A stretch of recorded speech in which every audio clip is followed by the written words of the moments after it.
Selamat datang di Forest Insight Podcast. Kali ini bersama saya Sugiharto, kita akan berbincang tentang sektor kehutanan maupun lingkungan hidup secara ringan namun bernas. Buat Sobat Forest Insight semua yang belum subscribe atau berlangganan, silakan klik tombol subscribe, like, dan komen di kolom komentar di bawah ini. Forest Insight edisi kali ini merupakan edisi yang istimewa karena kami berkolaborasi dengan Sekolah Ilmu Lingkungan Universitas Indonesia dalam rangka memperingati Disnatalis ke-8 Sekolah Ilmu Lingkungan Indonesia. Hadir bersama saya kali ini seorang sosok prajurit, tentara, tapi tidak tegap atau apalagi menyeramkan. Beliau adalah co-founder dari Sea Soldier Indonesia, Dini Septianingrum, seorang aktivis pelestarian ekosistem pesisir dan laut, termasuk hutan mangrove.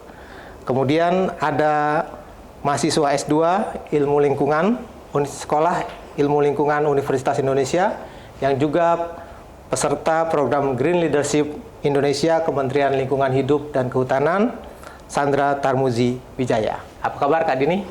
Wah. Kabar Kak Sandra? Baik. Sangat baik. Saya ke Kak Dini dulu ya. Boleh.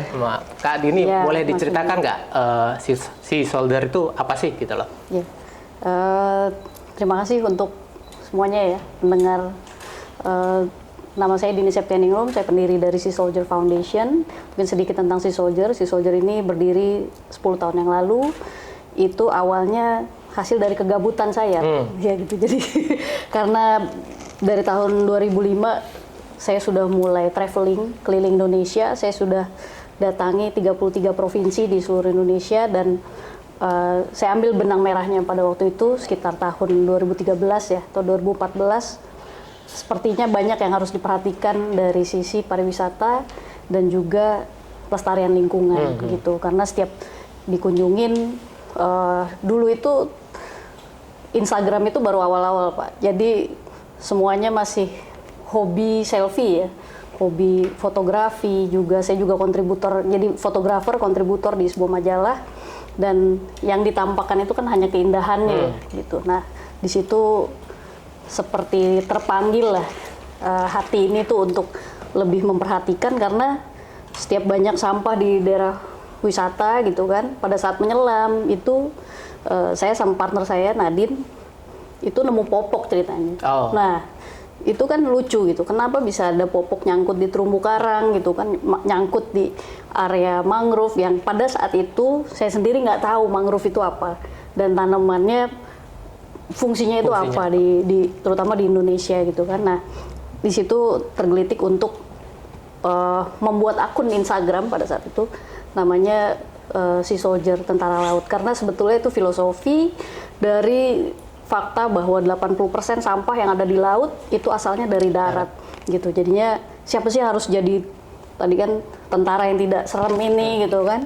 Nah, tentara gemoy-gemoy ini kan. Nah, itu partnya adalah 80% yang kita ini orang-orang urban yang harus bertanggung jawab untuk melindungi ekosistem pesisir gitu kan. Nah, akhirnya muncullah nama Sea Soldier dan sampai di tahun ini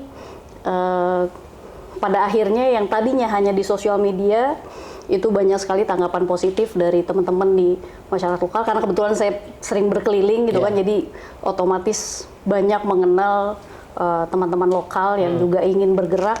Nah sekarang sudah ada di 17 kota di seluruh Indonesia dengan berbagai macam program gitu.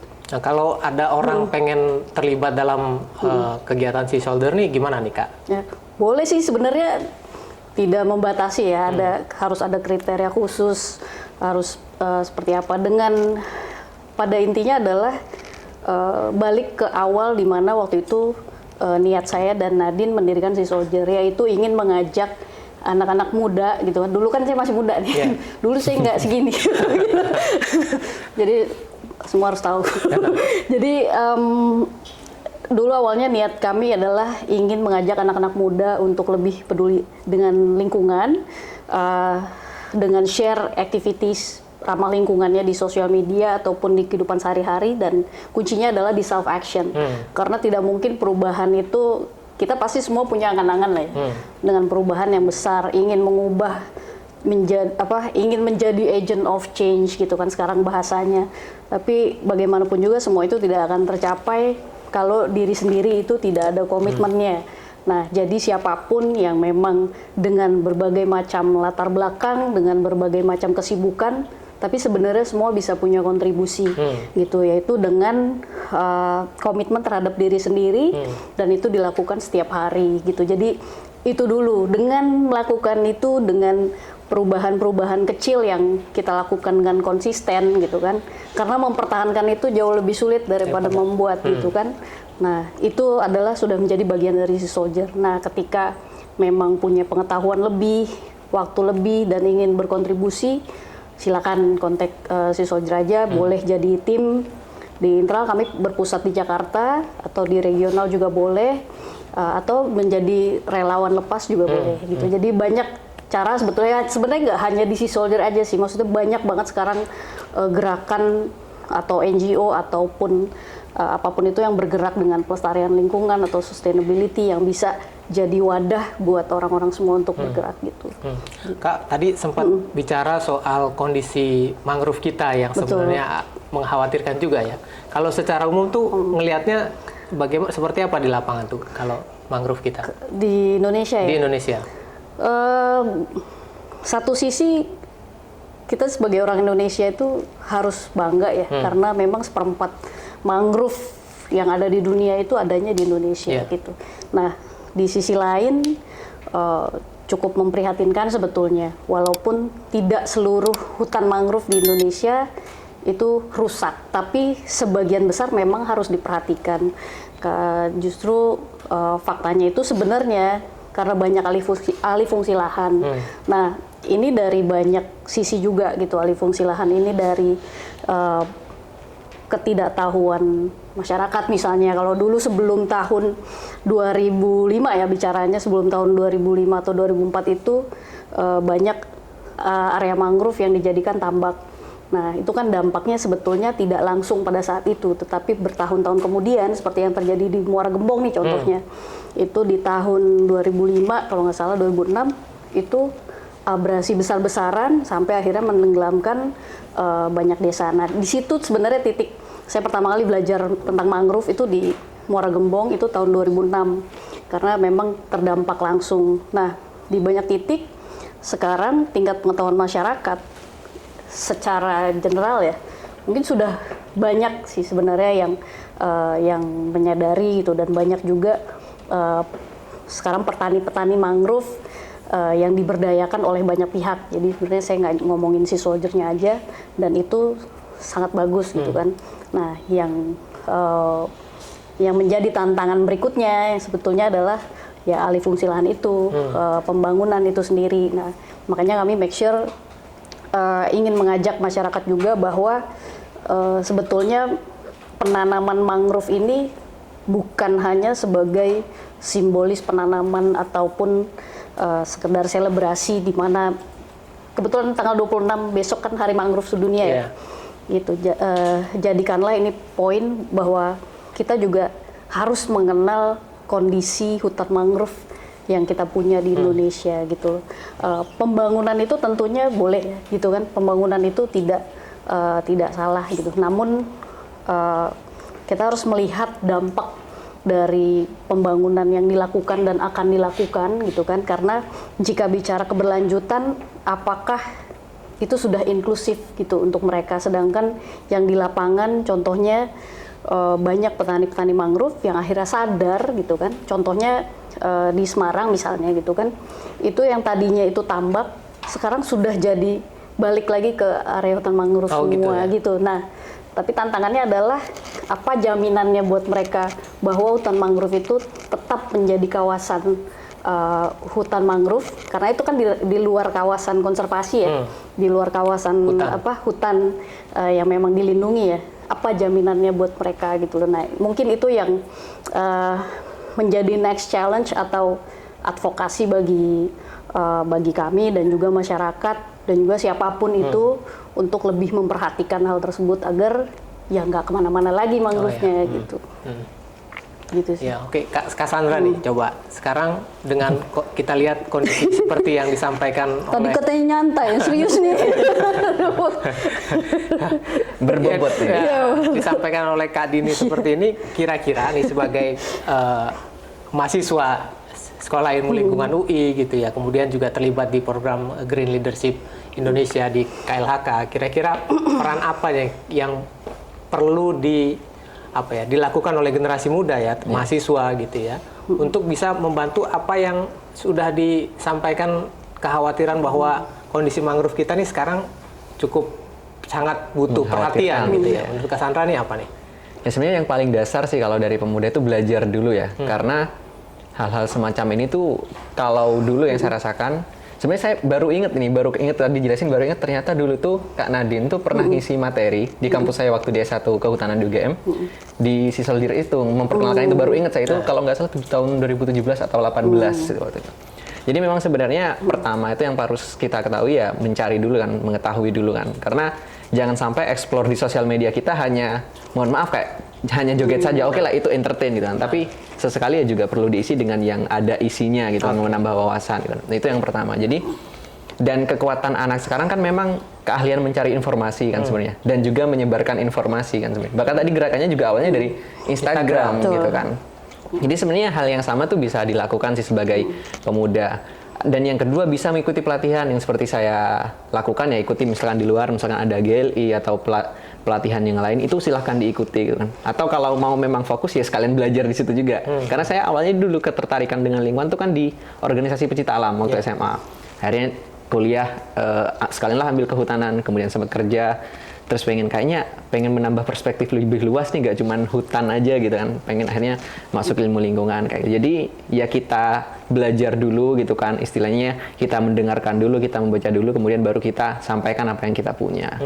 Dan kalau hal sederhananya mungkin ya kita praktekkan dalam kehidupan sehari-hari saja sih, yang ringan-ringan dulu saja, karena kan kadang kalau misalkan nih kalau misalkan saya melihat sebagai anak awam gitu, melihat kakak ini kan kayak wah sangat menginspirasi ya, mesti kayak punya pengaruh besar sampai ke beberapa kota. Kadang kan kita minder, aku bisa apa? Padahal kita bisa lakukan dengan kegiatan sehari-hari saja, misalkan ya kayak tadi misalkan kurangi botol plastik lah, atau mungkin sampah-sampah lain yang sekali pakai itu bisa digunakan juga sih sebenarnya. Karena kayak tadi ya, mungkin ini menarik juga, gerakannya berawal dari popok ya tadi ya, yang di laut gitu kan. Ini semacam kayak dulu penemu gravitasi pun dari apel yang jatuh kayak gitu kan. Sebenarnya ide besar itu ya dari hal-hal yang jadi setara Newton ya. Iya, nggak kepikiran gitu kan sebenarnya. Jadi menurut saya hal-hal semacam itu juga bisa kita lakukan sih sebagai pemuda, seperti itu sih. Kalau dari sisi pemudanya sudah bergerak gitu ya, Kak Dini juga sebenarnya masih muda kan? Iya. Nah, Amin. Semangatnya udah masih kerasa muda.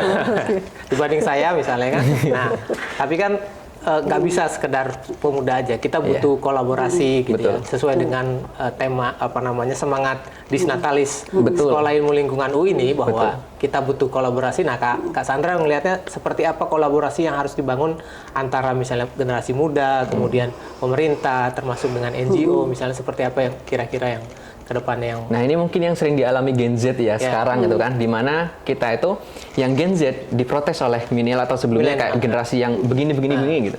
Yang Gen Z pun seperti itu, kalian karena mentang-mentang tua merasa kita gak punya apa-apa gitu. Nah sebenarnya kan mindset seperti itu yang sebenarnya membatasi kita kan sebenarnya. Tapi kalau misalkan kita mencoba membuka diri, misalkan ya yang muda nih ya, misalkan generasi saya, ya udahlah dengerin orang tua itu punya pengalaman yang pertama, dan dari pengalaman lahirlah kebijaksanaan misalkan seperti itu. Jadi kayak ya kita terbuka dulu seperti itu. Begitupun yang orang tua, jangan menganggap yang muda ini kalian tuh bau kencur, kalian tahu apa gitu kan. Kadang seperti itu, misalkan kadang pemuda itu dilibatkan suatu forum nih, penentuan kebijakan atau rapat atau apa, tapi kita itu hanya sebagai mengisi daftar isi agar di berita itu juga dihadiri oleh pemuda gitu.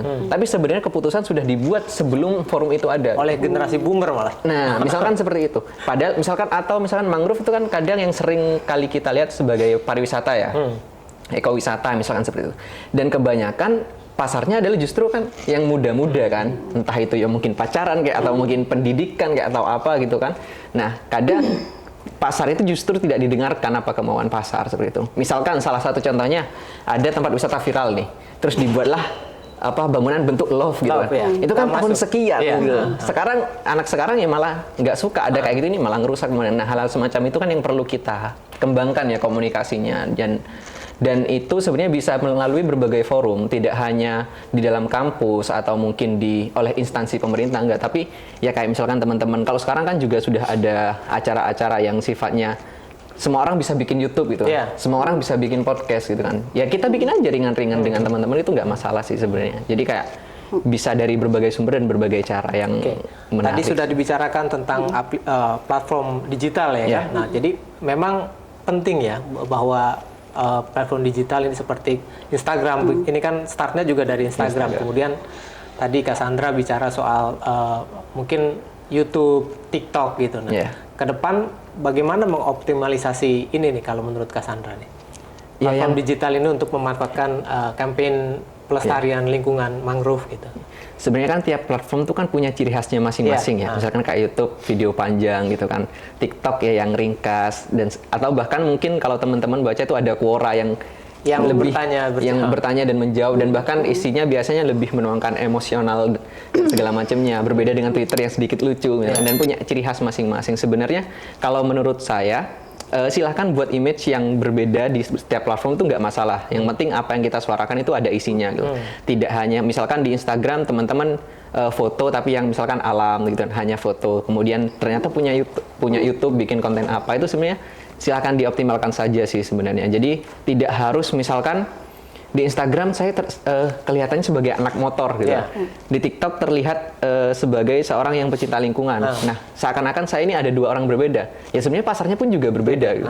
Saya pun juga sampai sekarang punya Facebook, tapi cuma buat COD aja gitu kan. Maksudnya kayak cari barang gitu. Nah, itu kan maksudnya kan ada pasarnya masing-masing. Mungkin generasi sebelumnya ketika memang targetnya targetnya memang untuk generasi yang sebelumnya yang pengguna Facebook, ya silakan gunakan saja, nggak apa-apa.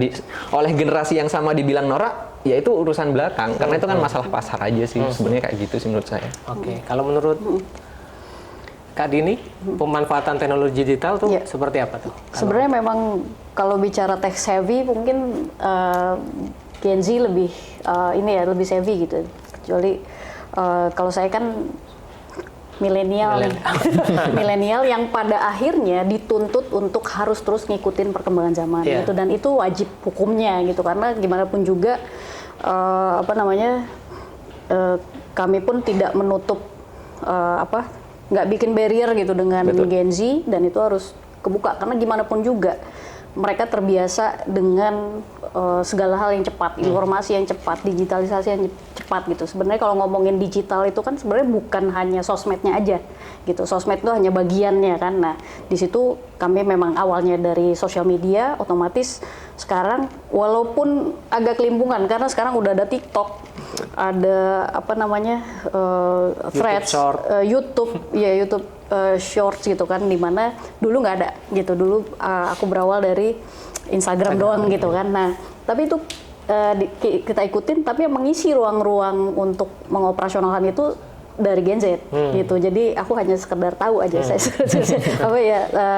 konsep tahu besarnya gitu. Iya, jadi tetap harus diikutin karena bagaimanapun juga untuk menarik, tadi yang dibilang menarik market itu kan, kita harus bisa menempatkan positioning itu kan, harus bisa menarik mereka juga. Nah, yang kedua adalah ketika bicara digital, saya pun juga ngerasain perbedaannya. Misalnya 10 tahun lalu bicara soal mangrove, kita hanya bisa misalnya foto-foto nih. Nah, kalau sekarang udah masuk misalnya ranah konservasi, pelaporan pun sekarang bisa pakai barcode gitu kan, pakai barcode.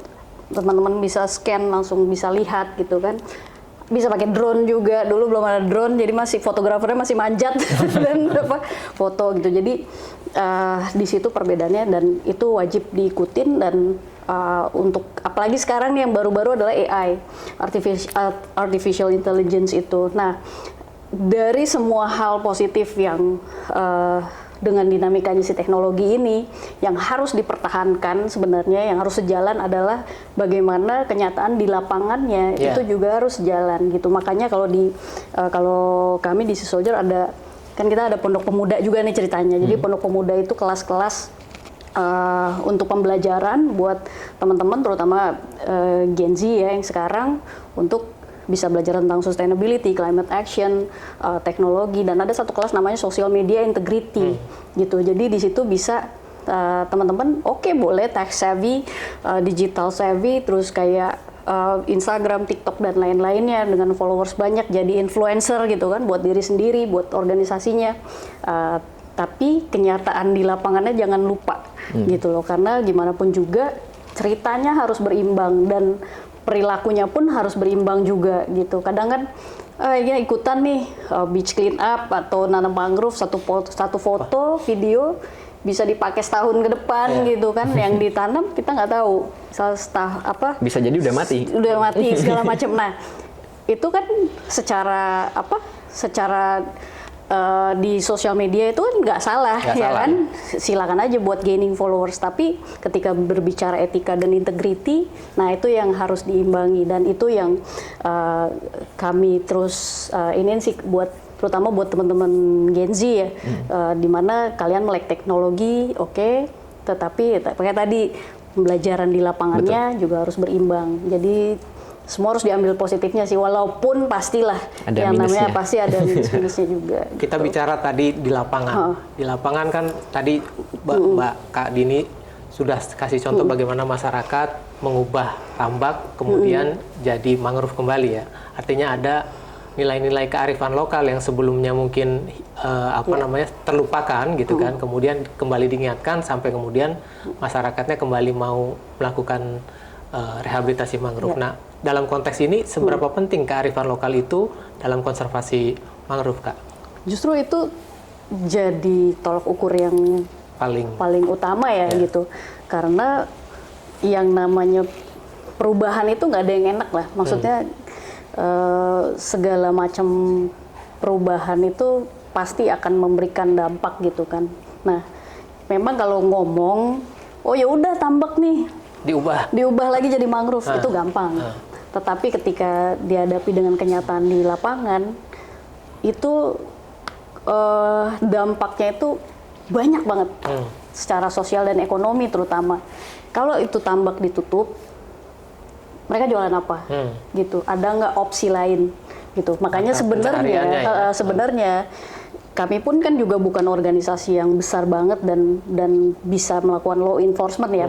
Makanya itu butuh banyak stakeholder yang memang bisa mikirin segala dinamikanya gitu, dari mulai kalau ini tambak ditutup, ini jadi area konservasi, mereka mau gimana? Apakah ada opsi lain? Nah, biasanya memang kearifan lokal itu seperti cara-cara orang misalnya nyari ikan gitu kan, nelayan, mereka memang ini nanti ada, menurut saya ya, ilmu dari segala ilmu yang bisa belajar di sekolah bisa dan belajar di kehidupan itu bisa adalah komunikasi.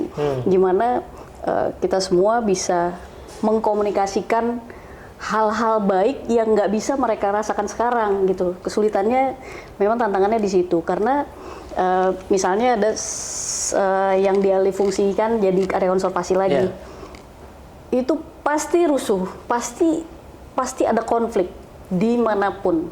Maksudnya dari semua tempat yang pernah saya kunjungin itu pasti akan ada penolakan karena mereka akan dapat uang dari mana. Tetapi ketika itu sudah berjalan, makanya ada yang namanya pemberdayaan pembibitan mangrove, mangrovenya bisa diolah, itu kan jadi salah satu pengganti pendapatan lain ya, entah dari pariwisatanya juga bisa gitu. Tapi yang banyak berjalan adalah bisa dirasakan itu biasanya memang di atas 5-10 tahun gitu, dan banyak daerah-daerah yang pada akhirnya sadar, ternyata pada saat mereka menanam mangrove ikannya jadi lebih banyak.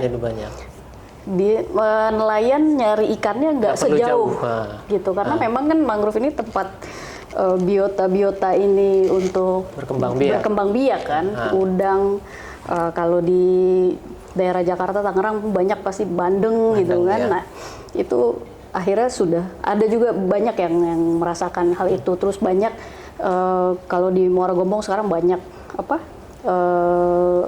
lutung Jawanya, terus dijadiin area konservasi, mereka bikin Pok Darwis, akhirnya bisa jadi dari pariwisata itu. Wisata, Jadi memang justru tadi kalau ditanya kearifan lokal gitu kan, ya itu poinnya gitu. Karena kan untuk ya kayak saya traveling iya kemana-mana, tapi kan pulang lagi gitu. Yang ngerasain dampaknya yang akan meneruskan adalah orang-orang yang ada di lokasi tersebut gitu loh. Maka ketika ide ini tersampaikan gitu kan, maksudnya juga tidak menggurui gitu, karena bagaimanapun juga ranahnya itu sangat luas sih, makanya komunikasi itu diperlukan. Bahkan metode penanaman mangrove sendiri gitu kan, dulu kan sempat belajar tuh ya, sedikit-sedikit lah gitu kan, dulu di kelas PSDAL gitu kan ada, itu belajar dikit-dikit. Kenyataannya ya tidak seperti yang di plek-ketiplek begitu, dan bahkan di setiap daerah punya pendapatnya masing-masing. Dan intinya adalah bagaimana kita mengkomunikasikan itu dengan tidak judgmental gitu loh. Karena bagaimanapun juga ya mungkin kita udah, misalnya kayak saya deh mungkin udah 10 tahun nih misalnya ngulik-ngulik mangrove, tetap aja mereka sudah lebih daripada itu, dan mereka nenek moyangnya beranak pinak mungkin sudah di sana gitu. Artinya mereka akan lebih kenal dengan daerahnya masing-masing, dan kita harus appreciate yang namanya kearifan lokal dan memang harus diikutin. Jadi yang kami bawa, makanya sebenarnya kalau yang sering saya sampaikan gitu ya, misalnya ada teman-teman mahasiswa, jangan bawa perubahan gitu, jangan bawa perubahan semaunya kita gitu, tapi bawalah pengaruh gitu. Jadi semua harus disesuaikan. Kayak tadi kan sempat cerita bahwa ketika proses peralihan katakanlah ya dari tadinya eksploitasi mangrove dibuka untuk tambah, kemudian masyarakat ada potensi kehilangan pendapatan gitu ya. Pada saat itu bagaimana peran katakanlah pelaku usaha misalnya bisa masuk untuk katakanlah membantu mereka beralih dalam proses peralihan gitu ya, misalnya sebelum sampai katakanlah sampai ke silvo fishery atau ekowisata. Menurut Kak Dini, bagaimana seharusnya itu bisa diambil oleh pelaku usaha nih? Nah, kalau pelaku usaha sendiri kan levelnya juga macam-macam nih. Ada yang UMKM gitu, ada yang memang perusahaan lokal gitu kan, macam-macam sih. Kalau misalnya biasanya untuk kita bicara CSR lah mungkin ya, perusahaan-perusahaan besar biasanya ada dana-dana CSR gitu kan, atau sekarang itu sudah banyak juga yang melakukan ESG gitu kan, dan itu termasuk di ranah pengelolaan mangrove. Nah, mungkin kalau di area penanaman gitu kan ya, dari CSR gitu, tetapi biasanya yang memikirkannya lebih jangka panjang lagi yang sudah menerapkan ESG misalnya gitu kan. Nah, karena secara roadmap pengen dilihat juga nih dampaknya ke masyarakat gitu. Dan itu bisa juga sih gitu. Nah, terus sebenarnya kalau dari saya sih ngelihatnya semua pihak itu bisa berkontribusi gitu kan, mau pengusaha lokal, UMKM maupun yang besar-besar dengan porsinya masing-masing aja gitu kan. Namun yang paling penting ketika itu sudah dilakukan, bagaimana semua stakeholder ini pada akhirnya apapun kontribusinya itu punya komitmen untuk jangka panjangnya gitu. Jadi saya nggak ngomongin cuma pelaku usahanya juga, tapi juga baik dari pemerintah, dari masyarakat lokal gitu kan. Karena semua sih, kalau ada salah satu, saya ngibaratinnya kayak mobil ya, kalau ada salah satu yang kempes pasti tetap harus berhenti. Dibenerin dulu gitu. Jadi semuanya harus jalan bareng. Gitu. Kalau menurut Kak Sandra gimana nih? Perlunya keterlibatan pelaku usaha dalam konteks kita di sini bicara soal konservasi mangrove. Ya, sebenarnya saya juga pernah terlibat, kan saya pernah kerja di swasta dulu kan. Dan ada di Kalimantan Timur di Kampung Tanjung Batu. Nah, itu di Kabupaten Berau. Itu mereka punya festival, semacam festival di mana itu berkaitannya dengan sumber daya laut kan. Hasil laut, kemudian juga mangrove dan segala macamnya. Dan di situ memang terlibat ada beberapa pihak, dan untuk kesuksesan itu baik dari pemerintah, dari masyarakat setempat, organisasi LSM atau perusahaan swasta, dan kebetulan saya dari swastanya gitu kan waktu itu. Dan memang sebenarnya balik lagi tadi soal perubahan tadi, kita kalau sebagai orang luar itu sebenarnya akan sulit untuk merubah. Perubahan yang terbaik ya berasal dari dalam itu sendiri kan sebenarnya Kak. Jadi ternyata ya setelah saya cari tahu ternyata benar dari mereka sendiri, masyarakat sendiri kayak mereka bikin organisasi pemuda, merencanakan festival ini segala macamnya. Kemudian barulah digait lah istilahnya minta jalan ya ke pemerintah gitu kan. Kan pemerintah istilahnya yang punya koneksi dan lebih luas gitu kan. Akhirnya ke pemerintahnya disarankan lah ke perusahaan ini, kemudian libatkan organisasi ini. Jadi kesuksesan itu memang sebenarnya bisa satu pihak mensukseskan sesuatu, tapi ketika berbagai pihak terlibat, itu akan lebih besar kesuksesan yang didapat gitu kan. Jadi kan bisa memberikan kayak tadi, dari perusahaan memberikan modal gitu kan, materi, kemudian dari pemerintah bisa memberikan koneksi, entah itu perizinan dan segala macamnya. Dari media pun juga membantu untuk mempublikasi itu, sehingga semakin populer tentu juga masyarakat juga akan mendapatkan yang lebih juga gitu kan. Dan dari situ akhirnya juga potensi laut dari masyarakat pun juga terangkat gitu kan.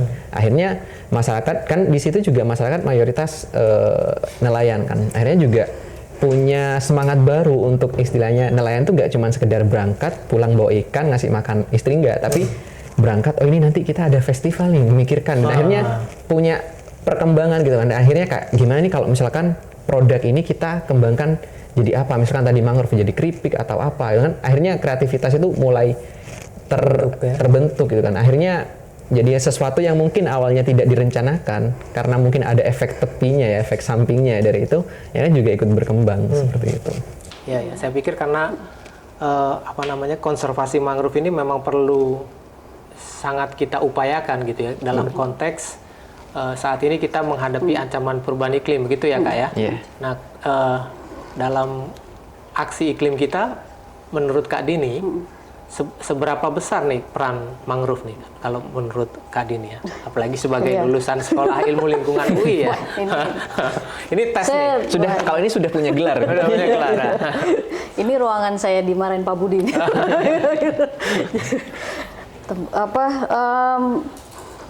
Untuk mangrove sendiri ya, kalau dari dua sisi nih, saya belajarnya di lapangan gitu kan, dari diskusi dan lain-lain. Mangrove ini tidak ada byproduct-nya gitu. Jadi kalau diibaratkan dari ujung akar sampai ujung daun mangrove itu semuanya bermanfaat gitu. Jadi sangat-sangat harus diproteksi gitu. Dan ya kalau bicara manfaatnya semua bisa googling lah ya sekarang gitu kan, mulai dari aspek lingkungan, sosial dan ekonominya itu ada, secara lingkungan mungkin tadi tempat berkembang biaknya biota gitu kan, penahan abrasi juga bisa jadi penyangga ekosistem lamun juga sama terumbu karang tuh 3 ekosistem pesisir itu.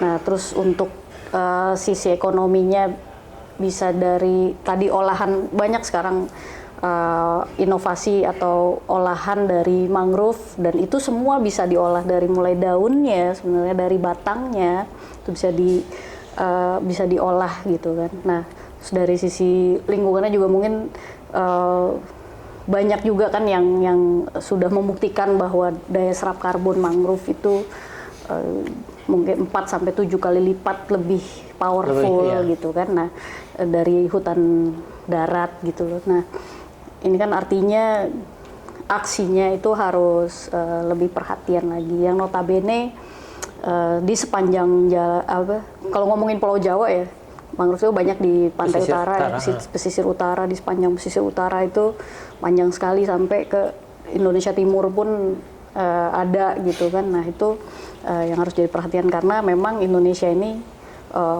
negara bahari yang banyak kepulauannya dan pasti juga banyak ditemuin hutan mangrove gitu kan. Dan sebenarnya kalau bicara mangrove kan tidak hanya sebatas ya yang paling terkenal misalnya nih Rhizopora atau Avicenna gitu kan, tapi sebenarnya banyak banget gitu. Maksudnya ada belasan jenis mangrove yang ada di habitat ekosistem mangrove itu yang banyak banget gitu kan. Terus kalau misalnya hasil-hasilnya ada, misalnya pernah dengar nipah, nah itu buah nipah juga di luar mahal banget gitu kan. Nah, itu juga salah satu nipah itu mangrove juga ya Kak? Masuk area kawasan pesisir kan, kawasan pesisir yang berdampingan lah gitu. Terus ada pandan laut juga gitu kan. Sebenarnya baru beberapa tahun terakhir ini saya paham nih, oh jadi emang banyak ekosistem pendukung si mangrove ini, gitu kan. Area-areanya ada pandan laut dan macam-macam lah gitu. Nah itu bisa jadi bahan belajar kita semua, dan menurut saya wajib nih buat seluruh masyarakat Indonesia untuk lebih memperhatikan lagi mangrove kita. Oke. Ini sebenarnya bukan talk show, tapi menurut saya perlu meminta closing statement. Mungkin dari Kak Sandra dulu lah. Closing statement ya. Mungkin kalau dari saya sih ya, karena ekosistem ini yang namanya ekosistem ya, ada sebuah sistem besar di situ kan. Dan kita sebagai manusia sebenarnya ada di dalam sistem itu. Jadi jangan sampai kita termindset menjadi di luar sistem. Oke, kita memang punya power yang lebih untuk mengontrol sistem yang ada gitu kan. Tapi yang perlu diingat, kita bagian dari sistem itu, apa yang kita lakukan berpengaruh kepada kita, dan kalaupun tidak berpengaruh secara langsung, berpengaruh kepada anak cucu kita. Oke. Mungkin itu saja. Kak Dini? Menanam adalah melawan kepunahan. Keren banget, luar biasa. Singkat padat jelas. Oke, seru banget nih ngobrol sama Kak Dini, ngobrol sama Kak Sandra. Semoga pengetahuan, pengalaman yang dibagikan Kak Sandra, Kak Dini bisa bermanfaat untuk Sobat Forest Insight semuanya ya. Terima kasih Mas Sugi. Wah, buat Sobat Forest Insight yang punya pandangan atau pemikiran yang sama atau bahkan berbeda dengan Kak Dini dan Kak Sandra, silahkan ketik pemikiran Anda di kolom komentar. Demikian Forest Insight Podcast kali ini. Kita bertemu di edisi Forest Insight berikutnya. Assalamualaikum warahmatullahi wabarakatuh.